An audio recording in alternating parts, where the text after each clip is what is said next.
Hello दोस्तों, 8 पे commission में क्या है TOR जिसके बिना लागू नहीं हो सकता 8वां वेतन आयोग। देखिए, जैसे कि सरकार ने 8वें वेतन आयोग को हरी झंडी दी है, जिससे वेतन और पेंशन में बढ़ोतरी की संभावना है,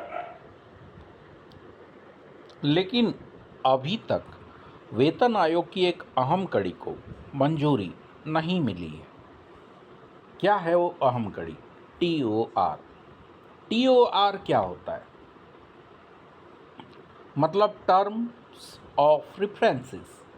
एक ऐसा दस्तावेज होता है जो किसी आयोग, विशेष रूप से वेतन आयोग के कार्य क्षेत्र को परिभाषित करता है। ये बताता है कि आयोग को किन किन विषयों पर काम करना है, जैसे वेतन ढांचा, भत्ते, पेंशन। इसे आप आयोग का काम करने का नक्शा या दिशा निर्देश मान सकते हैं।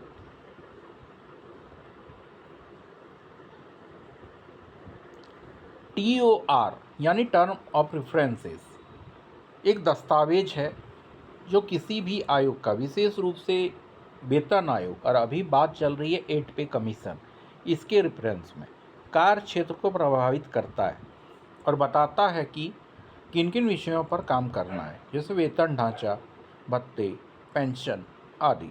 इसे आप आयोग का काम करने का नक्शा या दिशा निर्देश मान सकते हैं। ये सबसे ज़रूरी क्यों है?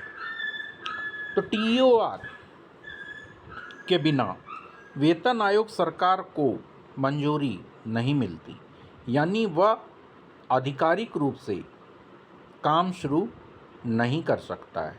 यह आयोग को स्पष्ट दिशा निर्देश देता है कि उसे किस विषय पर सिफारिशें देनी है और किन सीमाओं के भीतर में रहकर काम करना है। बिना TOR के आयोग का गठन अधूरा माना जाता है। मतलब TOR के चलते ही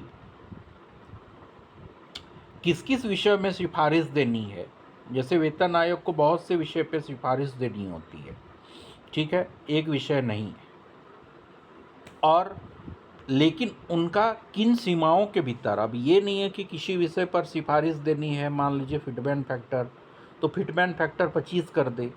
अभी 2.57 है तो डायरेक्ट 25 कर दो, वैसा नहीं। एक लिमिट होता है कि इतना लिमिट के भीतर ही इतना काम करना है। वही चीज़ है TOR का काम। तो आप ये समझ सकते हैं कि TOR का क्या इम्पोर्टेंस है इसमें। ठीक है, थैंक यू फॉर वॉचिंग।